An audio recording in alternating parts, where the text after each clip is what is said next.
एक तरफ जहां बीजेपी कश्मीर फाइल्स फिल्म के जरिए अपनी राजनीतिक रोटियां सेकने की कोशिश कर रही है, लोगों के बीच में बीजेपी आरएसएस जो नफरत का प्रचार करने की कोशिश कर रहे हैं, वहीं दूसरी तरफ अब जम्मू में रहने वाले कश्मीरी पंडितों ने बीजेपी के इस एजेंडे पर पानी फेरने का काम कर दिया है और मोदी सरकार के हमदर्दी के प्रचार को 2024 के लोकसभा चुनाव के लिए महज एक चुनावी स्टंट करार दे दिया है और सरकार से सीधे इस ढोंग को बंद करने की बात कही है। कश्मीर फाइल्स को लेकर अब जम्मू के कश्मीरी पंडितों के बयान सामने आए हैं, जिसमें वो मोदी सरकार और उनके एजेंडे को पूरी तरह से करारा जवाब देते आईना दिखाते नजर आ रहे हैं। बीबीसी के रिपोर्ट में कश्मीरी पंडितों का कहना है कि कश्मीरी पंडितों के साथ साथ कश्मीर के मुस्लिम और सिख समुदाय से जुड़े लोगों को भी विस्थापित किया गया था। वो लोग भी विस्थापित हुए थे, लेकिन इस कहानी में कहीं भी इस पूरे फिल्म में उनका जिक्र नहीं है। इस फिल्म में कश्मीर की अधूरी कहानी बयां की गई है। इस फिल्म के जरिए मोदी सरकार 2024 के चुनाव में हिंदू मुस्लिम करके लोगों को आपस में बांट के, लड़वा के, हमदर्दी दिखा करके सिर्फ और सिर्फ अपना फायदा बटोरना चाह रही है। फिल्म का हवाला देते हुए पंडिता ने कहा है कि 2024 के चुनाव की तैयारी हो रही है, जो मोदी सरकार अभी से कर रही है। ये दुनिया को बताएंगे कि कश्मीरी पंडितों के साथ जुल्म हुआ और फिर वो सारी हमदर्दी बटोरेंगे और अपनी सरकार की वाहवाही करेंगे। देखिए इन वीडियो को।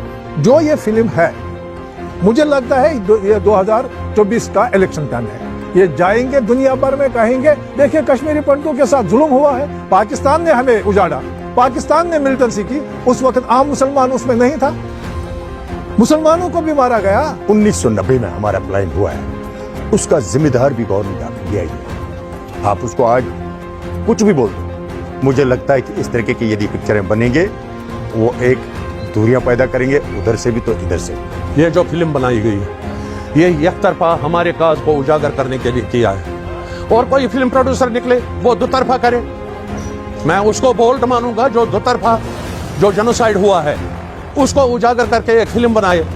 इसलिए मैं और किसी प्रोड्यूसर डायरेक्टर से अपील करता हूं कि दोनों साइड के इस माहौल को जो उन पर भी गुजरी है, मेजॉरिटी कम्युनिटी पर भी, तो उनके और हमारे जख्मों को पूरा उजागर करे, ताकि दुनिया को और भी पता चल जाए कि एक तरफा ये जो मेजॉरिटी पर जुल्म हुए हैं वो कहां से आए, वो भी पाकिस्तान स्पॉन्सर्ड। तो देखा आपने कैसे पंडितों ने मिलकर मोदी सरकार के चुनावी स्टंट को एक झटके में बर्बाद कर दिया, उस पर पानी फेर दिया, इनके चुनावी स्टंट को दुनिया के सामने उजागर कर दिया। भाजपा सरकार से तीखा सवाल पूछते हुए पंडितों ने सीधे सीधे बीबीसी हिंदी से साफ लफ्जों में कहा कि हम सरकार से पूछना चाहते हैं कि आप कहते थे कि पहले की सरकारों ने कश्मीरी पंडितों को उजाड़ा, लेकिन जब से केंद्र में मोदी की सरकार आई, भाजपा की सरकार आई, जब से आपकी सरकार चल रही है, आपने कश्मीरी पंडितों की सूद क्यों नहीं ली? कश्मीरी पंडितों का शोषण किया गया। हम रिलीफ मांग रहे हैं, जवानों के लिए नौकरियां मांग रहे हैं, सुरक्षा की मांग कर रहे हैं, लेकिन हमारी कोई नहीं सुनता। जब केंद्र में अब भाजपा की सरकार है, तो फिर अब मोदी सरकार उन पीड़ित कश्मीरी पंडितों की मदद क्यों नहीं कर रही?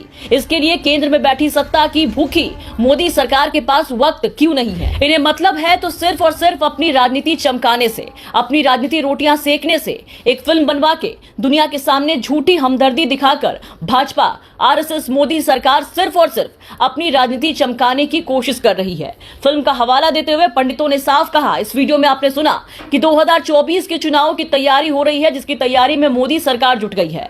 ये दुनिया को बताने वाले हैं 2024 के आने वाले चुनाव के लिए कि कश्मीरी पंडितों के साथ जुल्म हुआ है और ये सब कांग्रेस की सरकार में किया गया। द कश्मीर फाइल्स एक सच्ची कहानी पर आधारित फिल्म है। इस फिल्म में पंडितों के विस्थापन के सही कारणों और इसके बाद उनकी आवाज को किस तरीके से दबाया गया, ये सब बतलाया गया। लेकिन जिस तरह से इस फिल्म में मुसलमानों को आरोपित करके दिखाया गया है और इन फिल्म के जरिए जिस तरह से मोदी सरकार यहाँ के मुसलमानों को टारगेट करने की कोशिश कर रही है, वो खुद यहाँ के पंडितों को पसंद नहीं आ रहा। वो खुद अब सच्चाई बयां करते लोगों को बताते नजर आ रहे हैं। वो खुद इन सबको झूठी और मुसलमानों को बदनाम करने वाली कहानी बता रहे हैं।